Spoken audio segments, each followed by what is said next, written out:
Hello everyone, welcome back to the YouTube channel Dr. Alam Services. I am Mohammad Wais Alam, third year MBBS student at government medical college Fatehpur. अभी इस video में बात करने वाले हैं UP NEET 2024-25 के लिए जो नए रूल्स आए हैं काउंसलिंग के, तो उसमें चेंजेस क्या रहे हैं पिछले साल के कंपैरिजन में।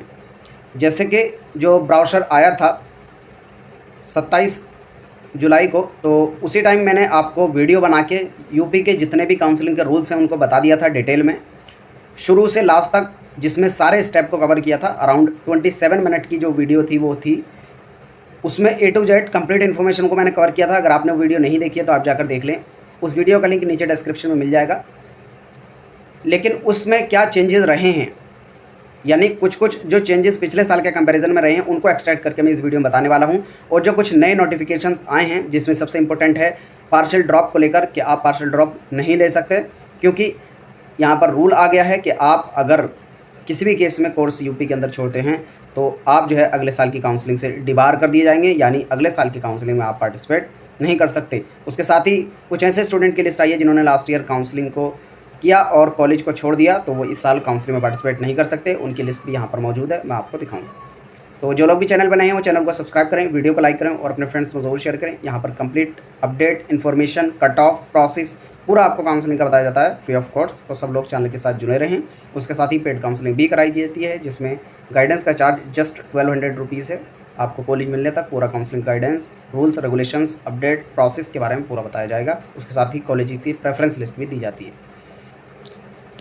तो यहाँ पर जो रूल्स रेगुलेशंस में चेंज आए हैं उसमें अगर बात की जाए चेंजेस की, यहाँ पर एक इन्होंने जो अपडेटेड वाला ब्राउशर आया था, तो यहाँ पर फ्लो चार्ट की फॉर्म में बता दिया कि क्या स्टेप काउंसलिंग के रहेंगे, क्योंकि इंपॉर्टेंट पार्ट है तो मैं आपको पहले ये बता देता हूँ। यूपी नीट यूजी 2024 में पार्टिसिपेट करने के लिए सबसे पहले आपको रजिस्ट्रेशन करना होगा। किस वेबसाइट पे करना है? upneet.gov.in।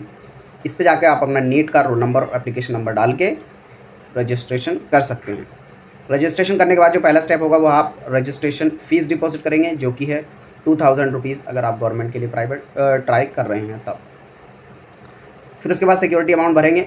अगर आप गवर्नमेंट के लिए कर रहे हैं तो 30,000 और प्राइवेट के लिए कर रहे हैं तो BDS के लिए 1 लाख और MBBS के लिए 2 लाख। फिर उसके बाद ऑनलाइन डॉक्यूमेंट का वेरिफिकेशन होगा, जिसमें आप ऑनलाइन डॉक्यूमेंट अपलोड करेंगे। फिर उसके बाद मेरिट लिस्ट आएगी।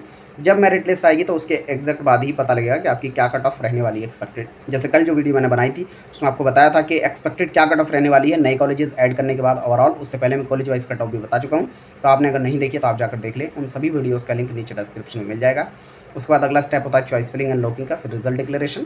आप अपना अलॉटमेंट लेटर उसके बाद डाउनलोड करेंगे और एडमिशन कॉलेज में जाकर ले लेंगे, और ये प्रोसेस यहाँ पर एंड हो जाता है।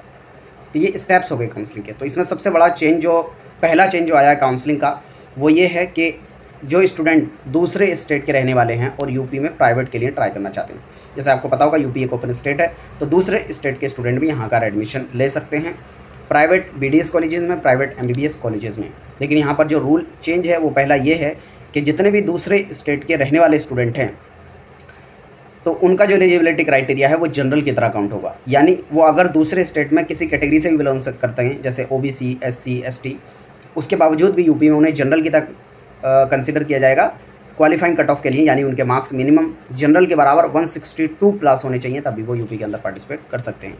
उसके साथ आपको ये तो पता ही होगा कि जितने भी प्राइवेट कॉलेज हैं वहाँ पर कैटेगरी नहीं चलती, सबको जनरल की तरह अलॉट किया जाता है। पहला रूल तो चेंज हुआ ये। फिर उसके बाद जो दूसरा बड़ा चेंज है इस साल का काउंसलिंग में वो है फ्री एग्जिट को लेकर। तो जितने भी स्टूडेंट यूपी के अंदर काउंसलिंग कर रहे हैं उनके लिए एक ये अच्छी चीज़ है जो है फ्री एग्जिट।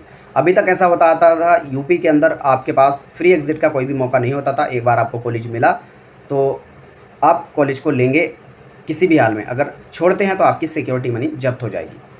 तो उससे बचने के लिए वही स्टूडेंट काउंसलिंग में पार्टिसिपेट करते थे जिनको कॉलेज चाहिए, अदरवाइज़ वो चॉइस फिलिंग नहीं करते थे, क्योंकि वरना सिक्योरिटी मनी चली जाएगी।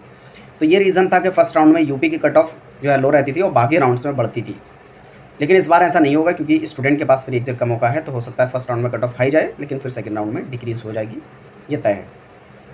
तो अगर फर्स्ट राउंड में किसी भी हाल आपका एडमिशन जो है रुक जाता है तो उसके लिए आपको परेशान नहीं होना है।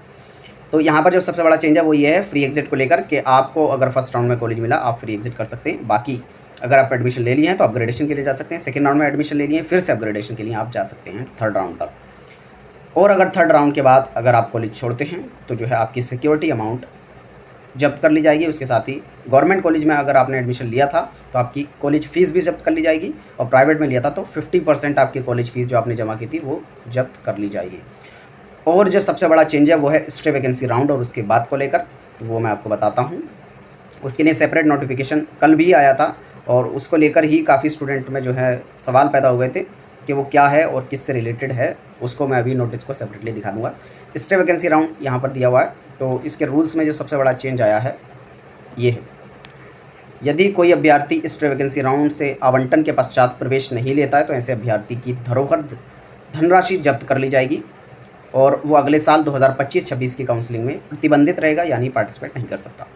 तो ये बहुत बड़ा चेंज है इस साल के लिए कि जितने भी स्टूडेंट इस साल काउंसलिंग करते हैं उनको अगर स्टे राउंड में कोई भी कॉलेज मिलता है, उसमें अगर वो एडमिशन नहीं भी लेते हैं तब भी उन्हें अगले साल की काउंसलिंग से डिबार कर दिया जाएगा। अगले साल काउंसलिंग में वो नहीं बैठ सकते, या फिर उन्होंने एडमिशन ले भी लिया स्टे राउंड में और कोर्स कंप्लीट होने से पहले, और ये सिर्फ MBBS के लिए नहीं है, BDS के लिए भी है, और जो PG कोर्सेज होते हैं MD MS यानी UG PG सभी कोर्सेज के लिए हैं।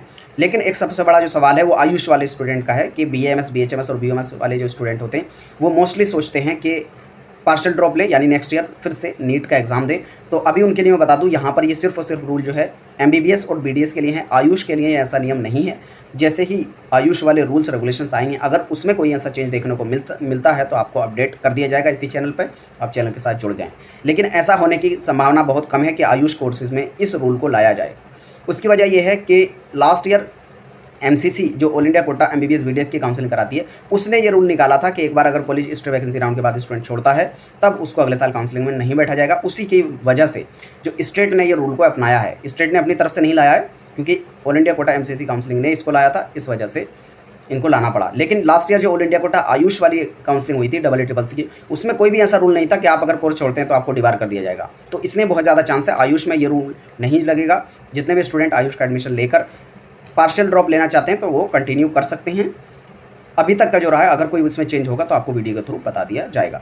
लेकिन सबसे बड़ा जो चेंज है वो BDS वाले स्टूडेंट के लिए है, क्योंकि BDS वाले स्टूडेंट भी आयुष वाले स्टूडेंट के लिए एडमिशन लेने के बाद साथ साथ प्रिपरेशन करते थे, तो उनको यहाँ पर अलर्ट रहना है। अगर एक बार आप एडमिशन ले रहे हैं तो ये मान के चलें आप उसी फील्ड में परस्यू कर रहे हैं, अपने अच्छे से तैयारी करें। कोई भी फील्ड बेकार नहीं होता, अगर थोड़ा बहुत आगे पीछे मार्क्स रहे हैं तो आप किसी भी कोर्स के साथ कंटिन्यू कर सकते हैं, बस उसमें आपको अपना 100% देना होगा। और अगर आप खूब अच्छे से मेहनत करेंगे तो हर फील्ड में अच्छे से परफॉर्म कर सकते हैं। बाकी मेन चीज़ ये है कि आप अगर स्टे वैकेंसी राउंड में कॉलेज नहीं लेते हैं या उसके बाद कभी भी कॉलेज छोड़ते हैं बीच में, तो उससे आने वाला जो साल है उस काउंसलिंग में आप पार्टिसिपेट नहीं कर सकते। ये कि बहुत बड़ा चेंज है। इसके रिगार्डिंग जो नोटिफिकेशन आया था मैं आपको वो दिखा देता हूँ। पहले ये है नोटिफिकेशन जो यूपी नीट की तरफ से आया था 2/8/2024, यानी कल ही शाम में ये नोटिफिकेशन आया था, और इसी को लेकर स्टूडेंट में जो है अफरा तफरी का माहौल पूरा पैदा हो गया था, क्योंकि जो मेन आयुष वाले स्टूडेंट थे उनको इसमें लग रहा था कि शायद उनके ऊपर भी ये ना लग जाए। तो अभी इसका संबंध उनसे नहीं है। यहाँ पर BDS और MBBS के स्टूडेंट से है जो यूपी में एडमिशन ले रहे हैं, चाहे गवर्नमेंट में लें चाहे प्राइवेट में लें।